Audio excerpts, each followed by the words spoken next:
good morning and good afternoon, and depending on where you are, of course. Again, welcome to the October webinar. I hope our technology is working properly and decently. For those of you that will be listening to this just on audio by phone, I have my handheld in my hand, which is where handheld should be, and we're getting feedback that everything's good. And so that's great. Now, we are going to have a discussion about, I guess discussion would be interactive. I'm going to discuss with you, and you're not going to have a chance to discuss much back with me, which is regrettable, on this title, as is on the screen, for those of you who are on the webinar, and that's how to live a big, balanced, happy life. Now, I acknowledge that thousands of books have been written about this subject, and billions of discussions, and most of Scripture is about how to do this. I don't think I have any amazing insight that far wiser people and better people than myself have. But I do have some understanding of it because Cindy and I and our family have been able to live a pretty big, balanced, happy life. And so if I only have that qualification to prepare me for some kind of discussion about this subject with you, then that might be my sole criteria. I guess if I were going to make one point, it's marry well. And wonderful things can happen, because bottom line, our goal, of course, is to be happy. That last word, that last description of life, it's much more important to be happy than big.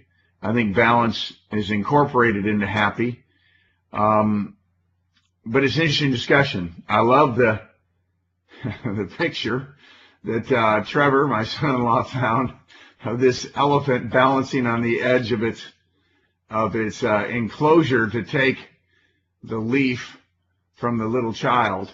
And I have a granddaughter about that age, and I can picture her doing that. And that elephant looks happy to me, and he's certainly balanced, and and he's big, so he qualifies in all three categories. It's a wonderful selection for the cover picture.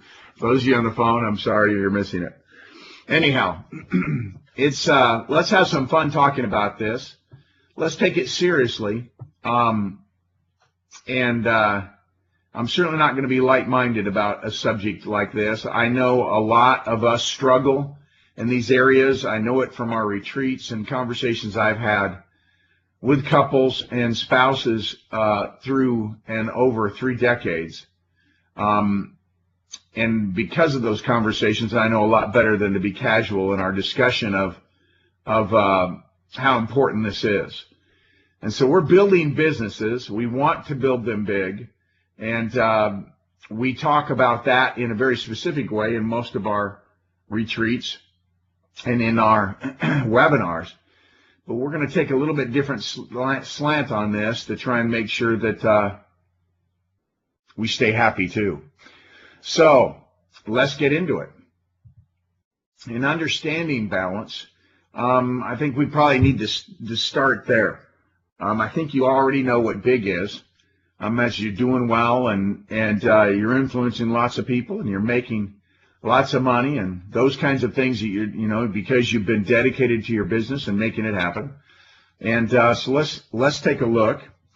And at this statement, to win in business and to win in life, you've got to have a goal of being balanced. I absolutely believe that with all my heart. You can't separate the other areas of your life from your business life. I think we've talked about before in webinar form. I certainly have at different times and places in my conversations with people. You know, I tend to refer back to the movies, the Godfather movies, and I remember from what I've seen of those, you know, it shows this particular character as the Godfather loving his kids and playing with his grandkids at the end before he keels over, and meanwhile, in so many other areas of life, he's a monster. And, and that's fine out of Hollywood. And, but if you really do want to win in our system, and our system doesn't reward arrogance or selfishness or any of those kind of things, because it's a system that requires us to push people up. And in order to push people up, you've got to want to do that to do it well. And so I just have a fundamental belief: to win in business, to win in life, you got to have some level of balance in it. And you can't separate the other areas of your life from who you are. I mean, because you're the same person in every area of your life. You could pretend on Sunday, let's say, and some people do that or try to do that, that you're one kind of person and then live like someone else the other 6 days. But that won't reward you here. And so you've got to walk that beam like we see in the picture. And so here's what it means. If you have a lousy personal life and a lousy family life and a lousy spiritual life, then here's what the story is. I pretty much guarantee you a lousy business life. And so you've got to attend to this, and you need to attend to it if you're going to be happy. And if one day you're going to look back on your life, and it's going to feel like it was a very short period of time. We're going to talk about that in a minute. And you're going to want to feel good. And the only way you'll really feel good is if, you improved as a person. That's what I mean when I talk about personal life. You delivered for your family.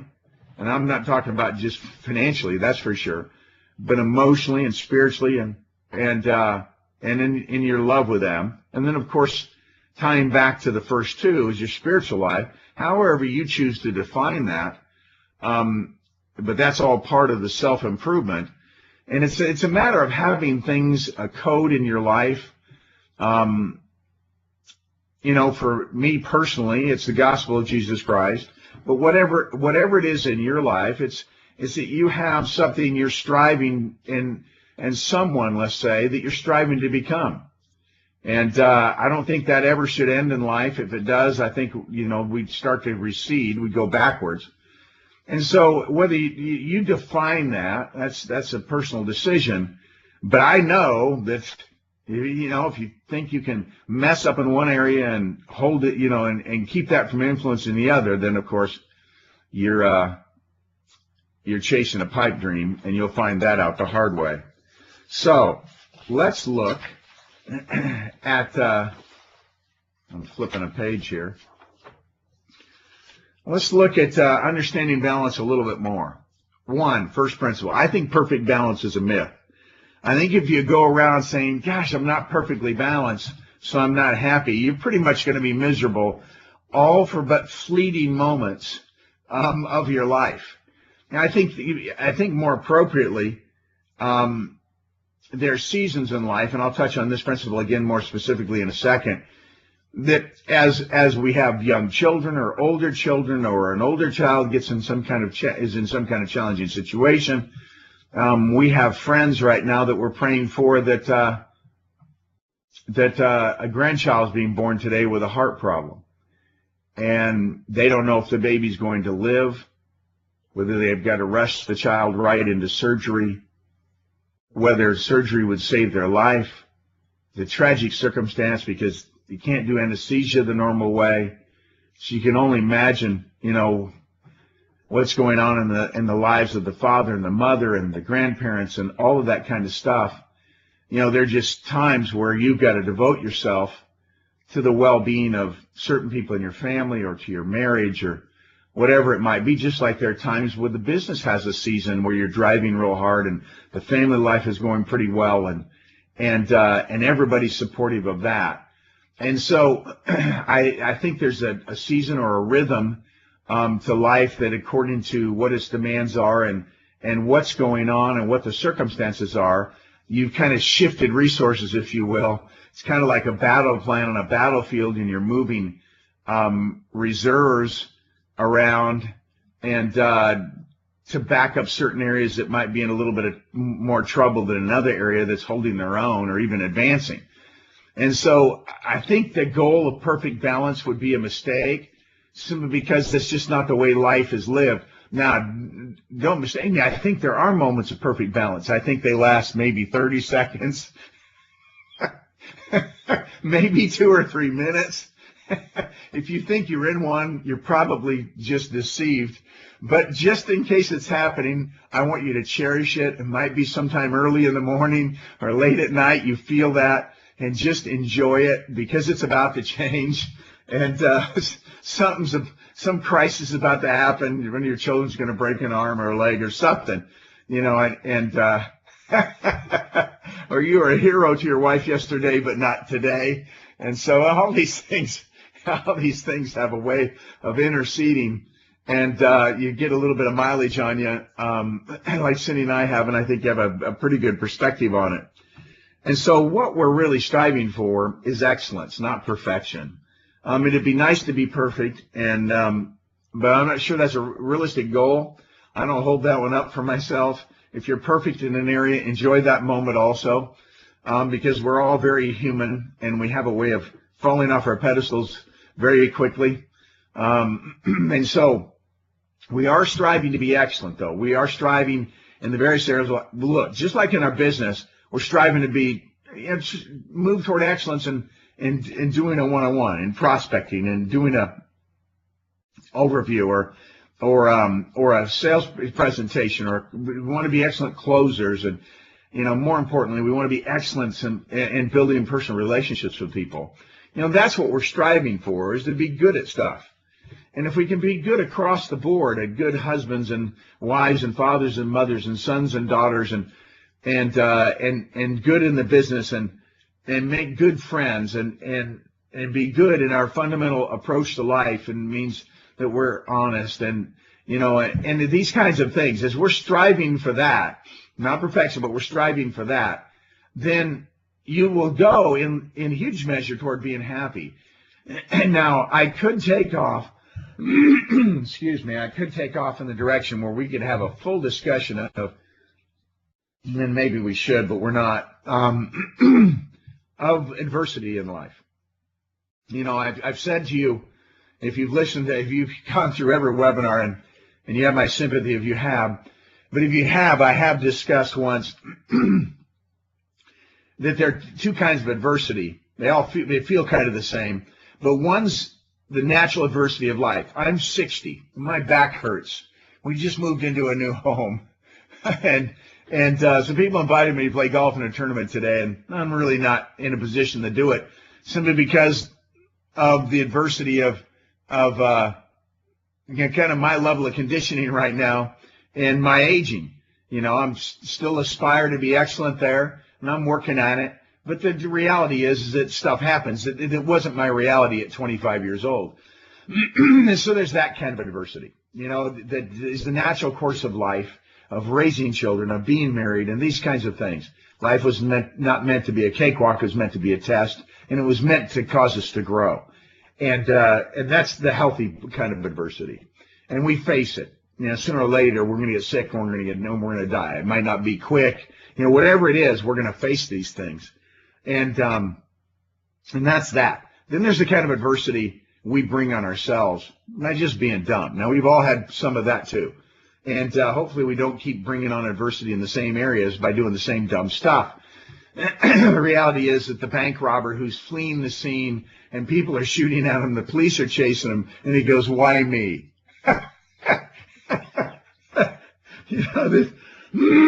That guy gets no sympathy or empathy from good people, because they brought that adversity on themselves. And so there is adversity, and you may think adversity gets in the way of your happiness. Lots of times that happiness is meant to be experienced while you're in adversity, and certainly it's waiting for you on the other side as you grow and you learn. And like being sick in a certain way can teach you how to have so much more understanding and sympathy for those who are also sick that way. Losing a loved one gives us more understanding of those who are in grief and allow us to serve them better. These kinds of things are all there. I hope you don't think this is all too much of a tangent, because I really accept and embrace, I think I pretty much always have, certainly from early on in my career, Sorry for clearing my throat in your ear here. But the reality is, I'm not interested in you just doing well with your numbers, though we definitely want you to do well with your numbers. And I think in order to do well with your numbers long term and consistently, you've got to have an understanding of what we're discussing here, at least the rudimentary basics of it, which is all I'm expecting to cover. The seasons of life require us to adjust our priorities at different times. I've already really pretty much talked about that with you, and but they do. And you know, when you have teenage daughters, as a father, if you weren't devoting some real time to them, then they'll start looking for that love in all the wrong places. And you've got to make sure you step up your game, dads, you know, when those times are upon you. It's not something you can delegate. It's not something you can outproduce. And in other words, get another promotion will not meet their need. And so these different seasons will cause us to adjust and flow with our priorities a little bit. One of the things that, you know, I've read about and actually listened to a guy in a discussion, I don't remember if I even referenced this in the last webinar. Maybe not. Maybe it's been in between. But I listened to a man, what was Clayton's name? Clayton Christensen, who's a professor at Harvard Business School. And he talked about the difference between raising children and success in business life. And he was actually referencing it in relation to the people in his graduating class, how they would come back for reunions. And he said one of Harvard's core competencies was getting money from their alumni. And he said, you know, the first time they had a reunion in 5 years, everybody was tearing it up, good jobs, optimistic. He was amazed at how many of them had married people that were better looking than they were, and he had noticed that he'd already noticed he had done that. But in the 10th and 15th and 20th, it started thinning out, and he was hearing more and more how, you know, so-and-so's on their third marriage and they're in the middle of a divorce and this is a disaster and somewhere in jail, you know, and he was talking about the difference between the reward you get in business, where you go to a meeting and people are coming up saying, that was a great meeting. You go get a close and the feedback is immediate. And, you know, you go, you know, you recruit some people and get them in the field. And there's that kind of constant positive feedback that you get hooked on. And we're all driven people if we're successful in the business. And part of being driven is you want that reward. You want to do something. You want to get feedback. You want to win. And you want it to be now. But family life isn't like that.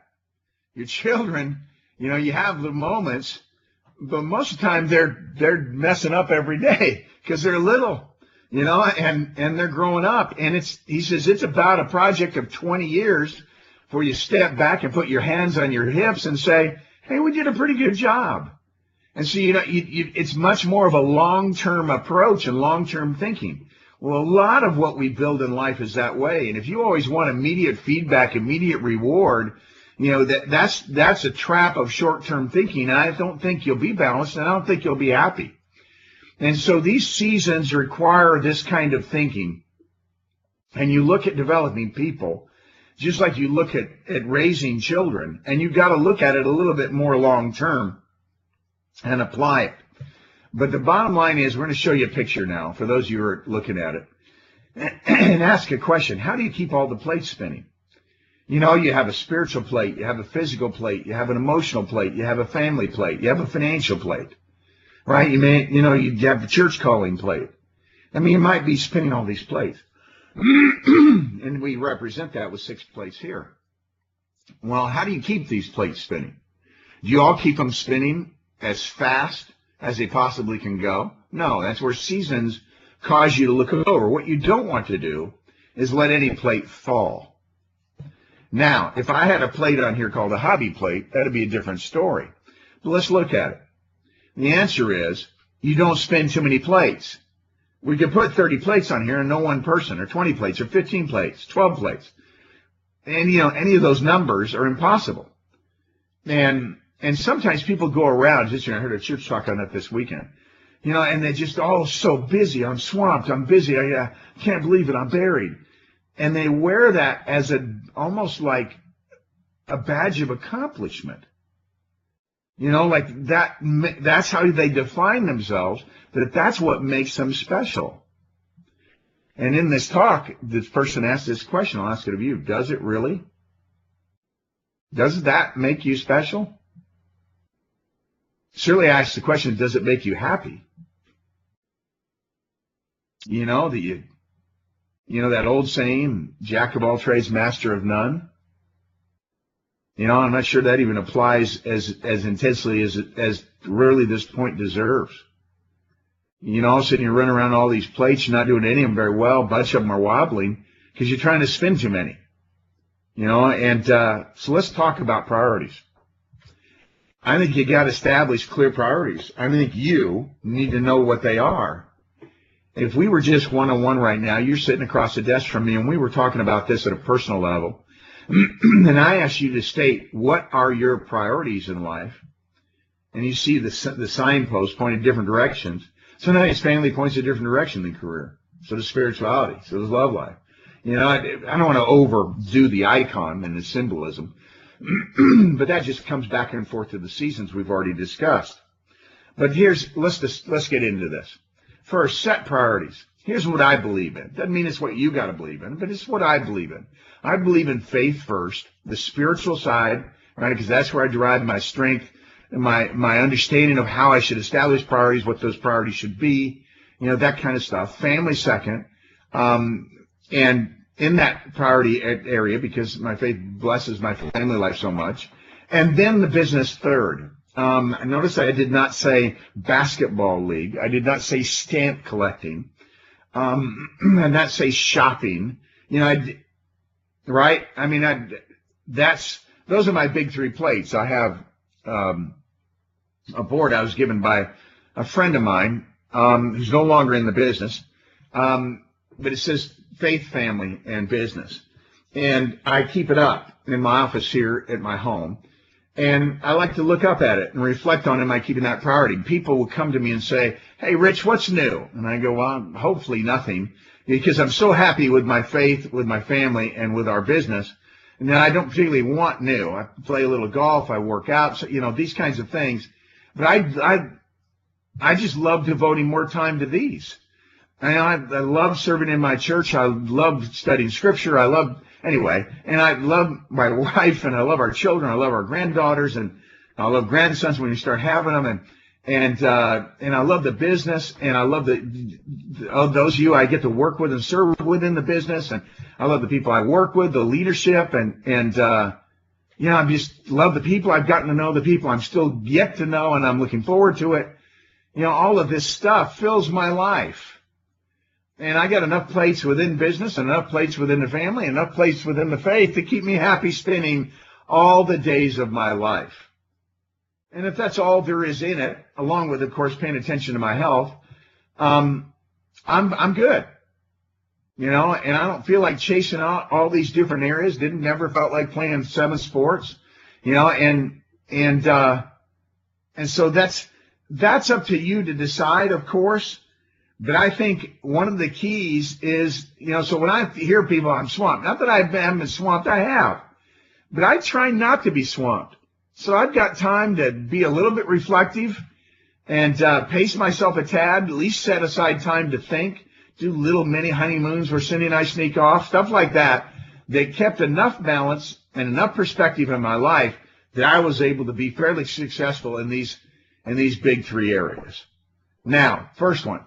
Don't ignore your spirituality. No matter what your beliefs are, they're going to impact your business because they define so much of who you are. So regularly ponder the importance of living an honorable and moral life. Remember, the number one reflection of the character that you have, the person that you are, is how you treat other people. And so, you've heard me say before, hopefully you're thinking about it and you're seeing it and teaching it to your teammates. But regularly ponder the importance of living an honorable and moral life. You're not going to see any, you'll see less and less of it around you, in life, in business, in associations. You see it on TV. You see it in the television shows and all of this stuff, just declining morality, the declining honor and integrity in people's lives, and people laughing it off, and But those things don't laugh off. These things don't have a time date where they become obsolete and you throw them out. And so they're every day. They're all your life. And and they do impact your business. See, all of us want to follow. I do, you do, we all do. We want to follow people that we can believe in to a certain extent. Not like we believe in God, but a deity, but believe in as a person, that they're consistently honorable. They're consistently moral. We can trust them around our family. We can trust them around our money. That they're people that stand for something. And so spirituality is the discussion of that. And so there you are. Let's go to the next one. Happy family, happy leader, happy team. I believe that that's the way water flows. Like water flows from high to low. Happy family, happy leader, happy team. I know when I've been out of sorts. Cindy and I got in an argument or something, and I went into the office and I was miserable. I'm just going through the motions. I can think that doesn't happen a lot, but it's happened. And I remember once after going all day, and I couldn't get home. She was off somewhere and I was off somewhere, but we had a bad morning and a conversation about some things, and gosh, I couldn't have been less effective, and because my needle was on an empty in this area, and the plate was wobbling, and when we got back together that evening, I was able to apologize, tell her I loved her, and she did the same, and boy, we got back in the right place, and I went back in the next day as a different person than the day before. Happy family, happy leader, happy team.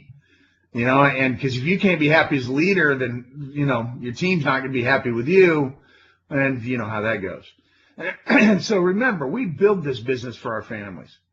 That's why we're here, is to take care of our loved ones, we have dreams we want to fulfill, but those, it's like a sunset. Looking at a beautiful sunset by yourself is one thing. It's still beautiful, but man, it means everything to turn that person you care about so much more than anyone and say, isn't that beautiful? And have them say, yes. That's one of the beautiful sunsets I've ever seen.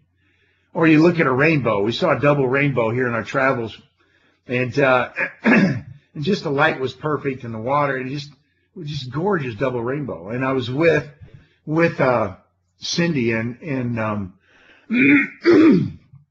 and one of our sons, and it just meant so much more, to have that in the experience. And so, again, millions of books have been written about this too.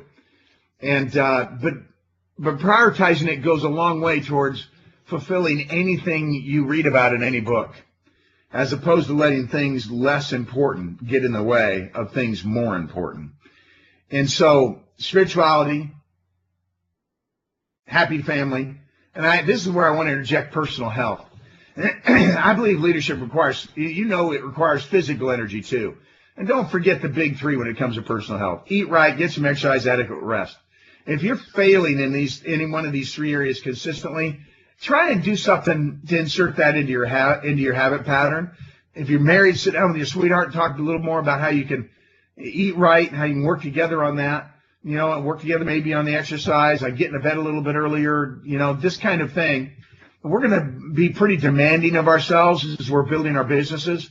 And sometimes we're going to lose sleep because we're worried about some stuff. But exercise helps that too. And so does eating right. And so set your priorities. Don't ignore your spirituality. Prioritize your family, right? And try and be a little bit wise about how you're conducting your life physically. And within this is a core of what it takes to be somewhat balanced and somewhat happy. And also having the energy, both emotionally, spiritually, and physically, to build a business and to be a leader and to have something to give to other people. So there you are. Now that we've done this, I'm going to flip a page and we're going to discuss something else.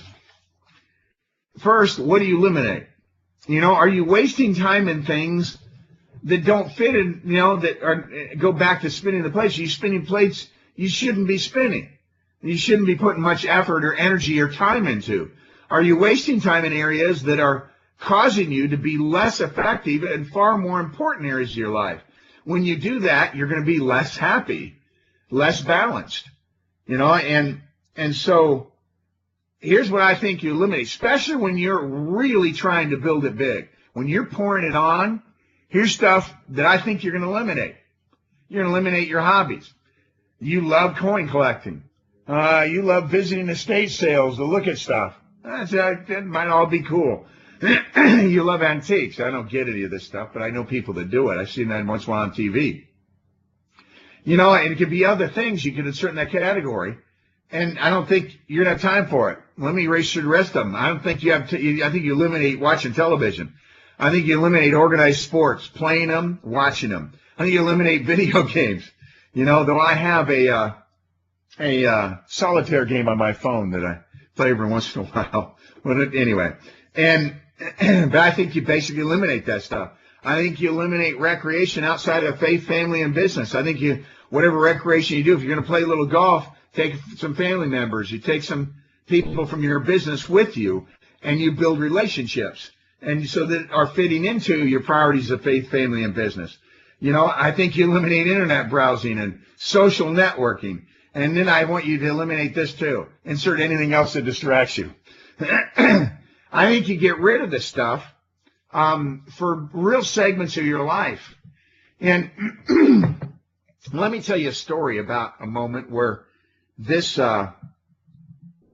where I noticed something happening to me. One, I loved golf. I played it every day, through high school, played it some in college, and I started playing tennis, was playing tennis all the time. And those were my sports. And then I got into the business and pretty much put both of them down because we joined our church. We started a business. I was newly married. We started having children, and they just weren't important enough. Now, working out in the early morning, getting on an elliptical, taking a run, doing some cardio stuff, doing a little weight work, yeah, I think that fits. Taking 4 hours, 5 hours to go play golf, 6 hours with drive time or something, no. Now, some of you right now are wishing I wasn't talking about this.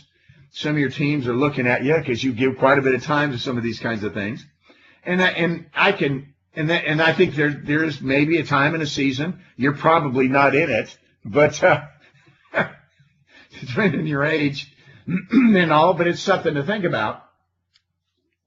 That if you don't think you're doing well enough in your marriage, you don't think you're doing well enough spiritually, that you ought to take a look at this list and say, what can I reduce? What can I eliminate? What should I eliminate? What's not really contributing to my life? There are things that actually take away. For me, if it's not building the big three, let it go. That's where I'm at. So I'm going to tell you the story. So I'm playing tennis more and more again. I picked up the game. This is several years ago. And I'm going down to local club and working out with a pro. And I noticed, because first I just wanted to go down and work real hard with the guy, just doing drills for like 45 minutes. Get my cardio, strengthen. It's good for a lot of different things. And I said that to myself, 35, 40 minutes, I was paying him for that. And then I noticed as I was doing it more, it's 50 minutes. And then it was an hour. And then it was an hour and 10 minutes. Because I love the game. I always have. And then it's one time I told Cindy I'd be back in an hour, that including going there and coming back in this workout. And it was an hour and a half. The phone was ringing on the bench beside the court, and I didn't answer it because I knew who it was, and I knew she needed me, and she needed me to get home, and I didn't answer it. And I probably worked out for another 10 minutes, and then I started thinking about what my priorities were and the things that I've established to live my life by, and I excused myself, and I grabbed my stuff, and I got in the car, and I drove home. And I apologized to my wife for staying longer than I should have, and longer than I said I was going to. And I went to a closet, and I took my tennis rackets, and I put them on the top of the closet, and I didn't get them down again for a long time. And I decided to work out some other way that didn't tempt me to take too much time for something that just wasn't important enough. I'll never be that good of a golfer again. Why? It's not important enough.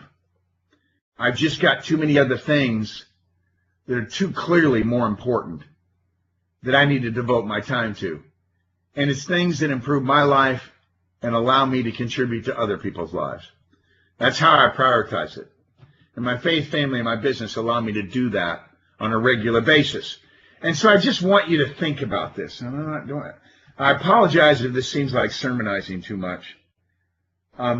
And sincerely, I would apologize for that. It's not what I want to do. I don't want there to be any feeling of talking down.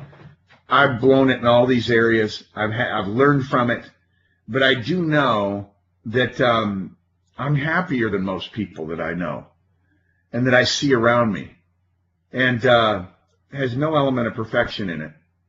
But I look around at that, and I'm so grateful for how many wonderful blessings have come into our lives. And I just know that a large part of it is how we established our priorities in our home and in our partnership. And I got to emphasize that the reality is that you've got to have teamwork in the home on this. It's not like you can establish priorities in isolation if you're married or have a family. That's something you do together. And so, that's why family is one of the big three. All right. So let's talk about a winning approach now. Gain some momentum. Now, if you don't know who that is, you should know. That's Jim Harbaugh, the head coach of the San Francisco 49ers, an excellent football team, finally, again, and it's been a long time with much sports sadness in between. But having said that, as much as I enjoy a winning team that I root for, and I don't know if I'm a 49er faithful, I don't root for other teams per se, but the reality is I just don't care that much, but he's still a stud, and he took a team that was basically a 500 and less losing team and reversed its fortunes what seemed like overnight with pretty much the same personnel as other coaches before him had lost with and been mediocre with. And so there is a winning approach. Your attitude, your intensity, your capacity as a leader has a tremendous impact on how other people play that are looking to you for leadership. And so let's look at essential attitudes. Essential attitude number one, optimism versus pessimism. And whole books have been written on this too. You can walk on the sunny side of the street or you can walk in the shadows. And it's a decision. Are you going to be more optimistic? Now we're coming up, this is mid-October. We're coming up on a new year. Certainly don't wait for that. Don't wait for the end of this talk. Choose optimism. Try and be a bit more optimistic every day. If you have a written plan, have that written into it. Just like write in and try and be a little more enthusiastic every day. These are great things to remind yourself of. And the world tends to be pessimistic. Most people tend to be negative. It's a negative world. We're not going to go off on that, but it's true. And optimism is the antidote for that. People want a leader that is optimistic. Children want parents that are optimistic, and our faith, perfect faith casteth out all fear, and so being a person of faith, a man or woman of faith, makes you more optimistic because you kind of know how it's all going to turn out. It's going to turn out okay. And so optimism versus pessimism, essential attitude. Next essential attitude, happiness versus a problem focus. Now, I spend 20 minutes, 30 minutes talking about this in some of my retreats. You ever met a person and you say, well, how's it going? They go, oh my gosh, now related to the business. Oh, the home office has screwed up some stuff. They screwed up my guy. They screwed up the license. They screwed up this. They screwed up, this carrier screwed up this case. And that's all they can talk about. You know, you see them later in the day. How's it going? Oh, they're still screwed up. They haven't called me back yet. Wah, you know, and that's a problem focus. You just focus on your problems. You're going to have problems? Yeah. Do people screw up stuff? Yeah, just like we do. Right? And so stuff like that's going to happen. The car's going to break down. The toilet's going to overflow. These other epic tragedies that happen in our lives. You know, and I didn't get enough sleep last night. I'm so tired. That's a problem focus. It's not a happiness focus. You know, are there things in your life that could make you happy? Yeah. You say, how's it going? Man, I have a great wife. You know, I love this business. Is it awesome how much we get to help people? That's a happiness focus. You know, it's a choice. It's a daggone choice. You choose every day whether you're going to have a problem focus, every moment a problem focus, or a pessimistic outlook, or an optimistic outlook, or a happiness focus. You know, these are essential attitudes of successful leadership. There's another essential attitude. Personal accountability versus a victim mentality. That thing, why me? These things always happen to me. No, bad stuff always happens to everybody. You just talk about it all the time. And groan about it all the time and get into a victim mentality, and you become a magnet. You know, a crap magnet. A bad stuff magnet. Think about it. Do you really want to be a crap magnet? You're walking across a park field and every dog that did its natural business out there in the lawn and all that stuff comes flying off the lawn and the ground and sticks itself to you. That's a great picture right there. I'm sorry, we'll not dwell on it much further. But you don't want to be a crap magnet. You know, that would be a bad thing to be. And the reality is, you have to choose to be a crap magnet. Nobody can impose it on you. You have to actually decide, I'm going to be a crap magnet. If somebody's complaining and moaning and groaning, I'm going to go over there and complain and moan and groan with them. Someone's gossiping, I'm going to get over there and gossip with them. Someone's talking down somebody, I'm going to go over and talk down with them. And you're not going to be happy. You're going to be miserable. It's because you decide to become a crap magnet. Nobody will pay you much money to be a crap magnet. You know? And you're no fun. And you got to accept personal accountability, personal responsibility for these decisions. It's not your parents. And they may have been crap magnets. But you got to break the trend, right? For nothing else, for the people you love and that are looking to you. And so you got to accept this responsibility for all this stuff. Now, within this, essential attitudes, let's go to another subject, but in the same parallel. Strive to always be positive. Now, there's certain laws to this, especially as it relates to our business. First one, negatives up, positive down. You don't pass anything but positives down and around you. You got a peer and add another SMD that's sharing the office. Don't pass negatives to them. You got to pass your negatives to your upline. They're the ones that, here's how you define it in business. If they don't earn overrides of you, you can't be negative with them. Did you hear me? If you don't, right, if they're not earning overrides of you, you don't have any right to be negative with them. Now, if they're earning overrides, you can go share your burdens, right? Like any of you could share your burdens with me. I override you. That's reaching up. You could share your burdens, and I'm not going to sit there and moan and groan with you. Not very long. We're going to talk about solutions and what else to do and how else to approach it and get back on the happiness, optimistic side. And I'm certainly I expect you to hold me personally accountable, and I expect to hold you, and I promise to hold you personally accountable. But in this environment, if you want to have a winning team and you want to have a winning family, you just can't come home and just dump negatives all the time on your kids and they listen to you pour it out at the kitchen table or something like that. That's not a good thing. I remember those moments as a child. My dad was pretty good at it, not doing that. But I remember the moments where they got negative in front of my brother and I and were complaining and groaning about stuff. I remember it. I'm 60. And I remember sitting there at the table when I was 5 years old listening to that stuff. Those moments stand out in my mind. And so that's the problem with it. It does. And so you've got to, now, obviously I need to talk with Cindy about some of those kind of things in our lives, and she helps me with that. And she's above me spiritually. And so she helps me a ton. Right? But in my leadership, I've got to reach up.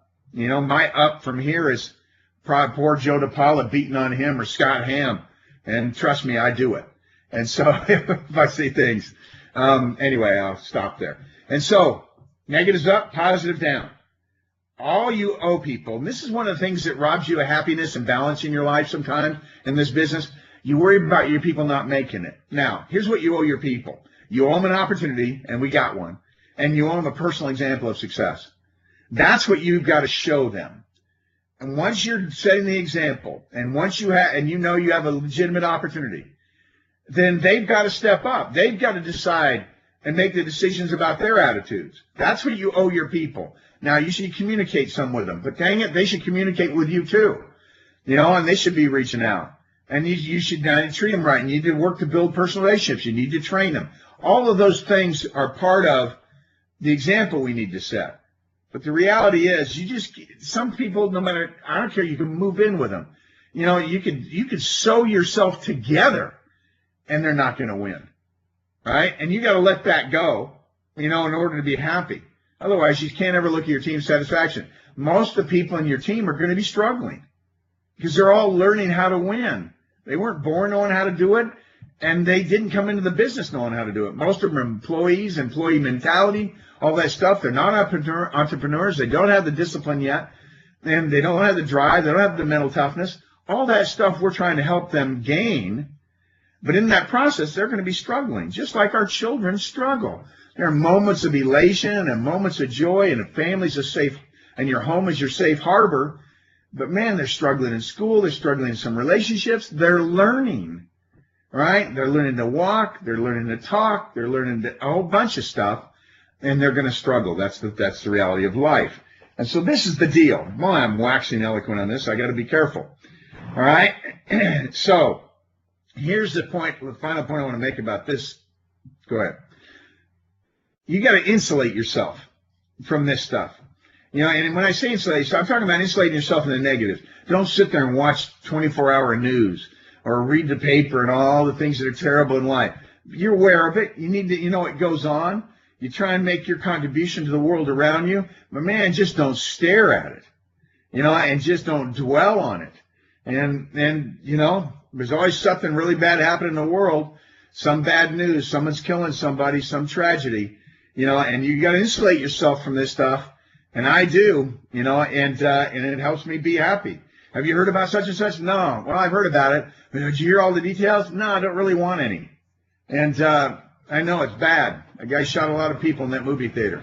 I'm not going to dwell on it, and it's tragic.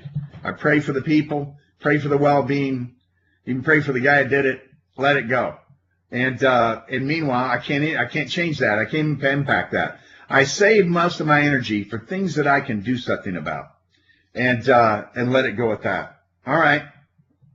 Next thing, all the above takes practice, lots of it. You got to practice optimism, practice happiness focus, practice accountability, practice not putting negatives around you. You know what I'm saying. All this stuff takes practice. Here's one thing I know for sure. Too many people are pessimistic, problem-focused victims with bad attitudes, right? And they don't have a chance. They don't have a chance to win big and be happy, right? And so you don't want, now, if you look at that right now on your screen and you say to yourself, man, I'm kind of that way and I'm not very happy, well, this is a good webinar for you. Abandon ship, jump, get away from the way you're doing it. Start looking at these essential attitudes. Start striving to be positive. And this stuff, start working out decisions, start practicing. Practice everywhere you go. Practice as somebody who waits on your table at a restaurant, is across the counter from you, standing next to you in a line, and most importantly, on the people around you at home. And because we want you to win big and be happy. All right, let's talk about something that's also very, very important. We're going to talk about living by giving. I don't know if I've ever said it that way, but certainly other people have, I'm sure. But as I was preparing this slide, and just did it yesterday, it just occurred to me to say it this way. Living by giving. You guys, I'm a pretty selfish person, and I struggle with this with some regularity. My wife's helped me a lot with it. The gospel, of course, helped me. I'm trying to live a life, anyway, I have the things that I'm striving to be and become. And that has helped me a ton. I have to be constantly watch guard my tendency towards selfishness. But I do understand this principle. If we keep giving, we'll always be growing. Also, I could say that in a bunch of, if we keep giving, I think we'll always generally be happy. And now, it's not, one of the things Scripture teaches us is that if we're not supposed to try and run faster and farther than we're actually able to do. And so there needs to be time for yourself, time for your loved ones. You need to recharge your batteries. One of the things that's the toughest with driven people is they don't take time for themselves, and you need to do that. But if you find you're taking lots and lots of time for yourself, you're probably starting to get a little bit inward and starting to get a little bit selfish. And so if we keep giving, we'll always be growing. So what do we want to be giving? All right, let's talk, just run through some things. You want to give a positive example to the people around you. You want to give your enthusiasm. You want to give people your commitment, all right, to believe in them, all right? That's actually one I'm going to list on here. You want to give your encouragement. You want to give praise. You want to give recognition to people. You want to give your belief. See, this is the kind of giving we're talking about, living by giving. So give them a great example. Live right. Be honest. Treat people right. Be enthusiastic. Kind of the root words mean God within. That give them your positive outlook. Give them your enthusiasm. Give them your commitment. Give them encouragement. Give them praise. Give them your belief in them. Most people have very few people that believe in them. Maybe they don't have anybody that believes in them. Wow. Think about it. One of the most powerful things in my life is how much my wife believes in me. And what a wonderful thing that is. Give your belief. And let's make that a big deal. Next one. ABG. Always be giving. And so that's living by giving, right? And ABG is a good thing to start talking about within your team, within your family. Always be giving. The more you give, the more you receive. That really is true. It's an absolute truth. It's a fundamental truth. And truth is important in our lives. The more you give, the more you give back.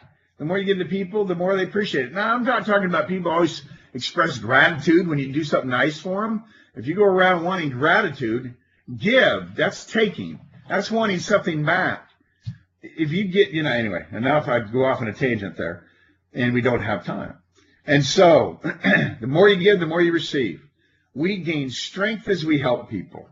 You know that feeling when you've done something good for others, you've served them, and, it could be leaving a hospital room where you uplifted somebody.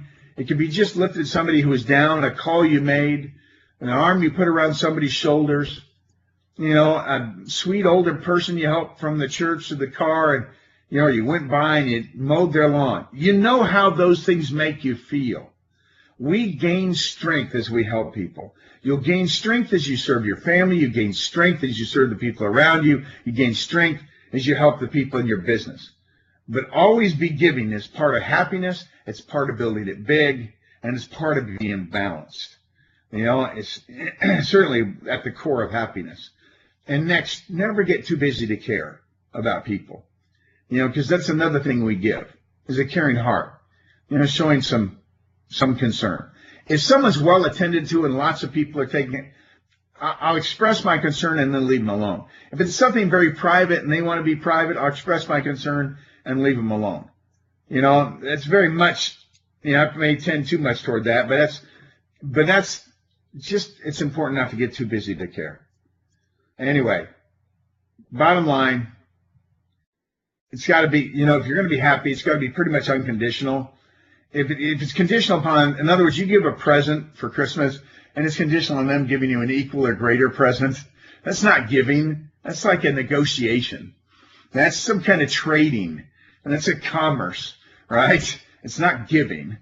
And so if you want to be really happy in this area, unconditional giving, because it is better to give than to receive. Sometimes when you're a kid, you're thinking, nah, I want to stack up presents. But I love those stories of kids who gave a present they got to someone who didn't have any, and how much better that made them feel inside than getting the present did themselves. Well, that's the truth. It's another fundamental truth. just like the one above it. The more you give, the more you receive. And so it's truly better to give than it is to receive, and give from the heart. It's got to be sincere. Again, if you're giving with the thought of getting back, or, hey, I just did something for that guy, and he didn't call me back and say thank you. He didn't like gush, saying it was wonderful. And all of a sudden, you don't want to give to him anymore. Well, I think you got to analyze your motives that way. Look at the standard you're living your life by. And certainly I've had those feelings before. I know people have had those feelings. And you got to give from the heart. That's it. And now, the concluding sentence of this slide, the greater your capacity to give, the greater your success in life. I believe that's also a fundamental truth. As you increase your capacity to give, in other words, you're practicing it and doing it more and more, your success will increase. Your success in your family, your success spiritually, your success emotionally, your success in business. People respond to it. They'll want to be around you. They'll want to follow you. You'll have good friendships, good relationships. What a wonderful thing that is. All right. And this is our concluding slide, other than to announce when we're going to do the next webinar. I want to remind you of something. We spend most of our lives avoiding this thought. Our time here is short. At 60, I hope I'm a long way from death's door, but the reality is it's a shorter path from here to there than it was when I was 25, right? You don't even think about it then. I ache and creak. I can feel age onsetting here and there. There's certain realities, and I know that that's so.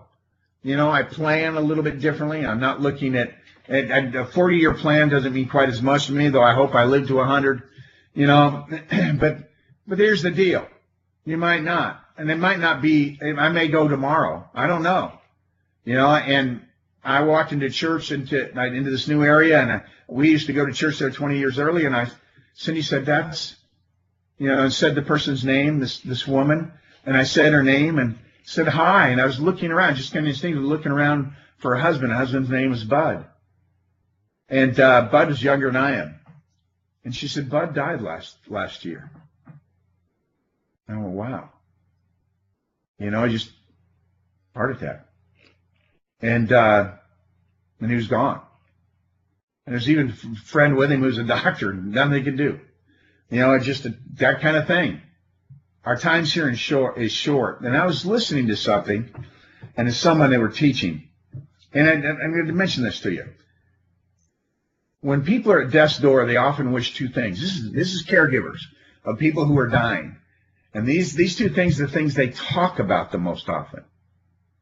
Right? And every once in a while, again, some of you have heard me say this, I'll go into a cemetery and I'll just walk around and look at tombstones, gravestones, and look at how long they lived, and I see children's graves and all this kind of stuff, and it just softens my heart. But it also reminds me that my time here is short, that I'm going to be joining those folks. We all are. I don't think of that as macabre or weird. Right? It's a good reminder that I need to live life fully. Right? We love to live our life in waiting for the next good thing instead of in the moment. I'm guilty of that as the next person. And so I like to remind myself of doing it. But here's the two things they wish. They wish they'd spent more time with loved ones. Universally, when they express regret, and people who are going peacefully to death spend a lot of time with loved ones. And those who aren't as peaceful, they wish they'd spent more time with loved ones. And we probably maybe always think that a little bit, because that's where our greatest reward comes from. Right? And next, they wish they had let themselves be happier. Isn't that interesting, you guys? They wish they'd let themselves be happier. Instead of maybe having the problem focus, instead of being a victim, instead of being a pessimist. Because again, happiness is a choice. As you look at those two things, how are you going to feel when that day comes? When the chest seizes up, or chemo doesn't work, or whatever it is, right? And so we got to remember this in the terms of how we prioritize our lives, to make sure that we spend some time with our loved ones, and it's the right kind and plenty, enough of it, and we let ourselves be happy. It's like children. We think they're going to be around forever, but that 20 years comes to an end.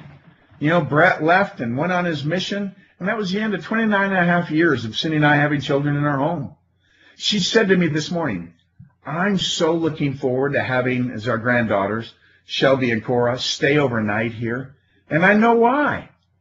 Because it brings back all those really good memories of that time, 25 years ago, when our children were in our home.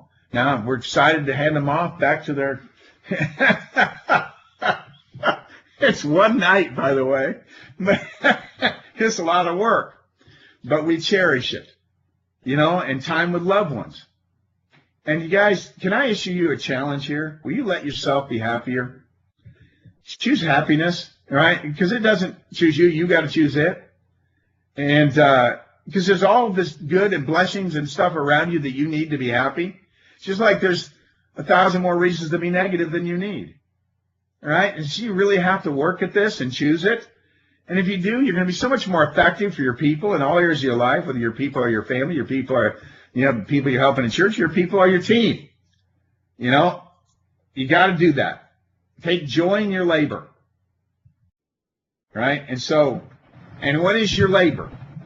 Take joy in your labor in becoming a better person. Take joy in your labor in building a great family life.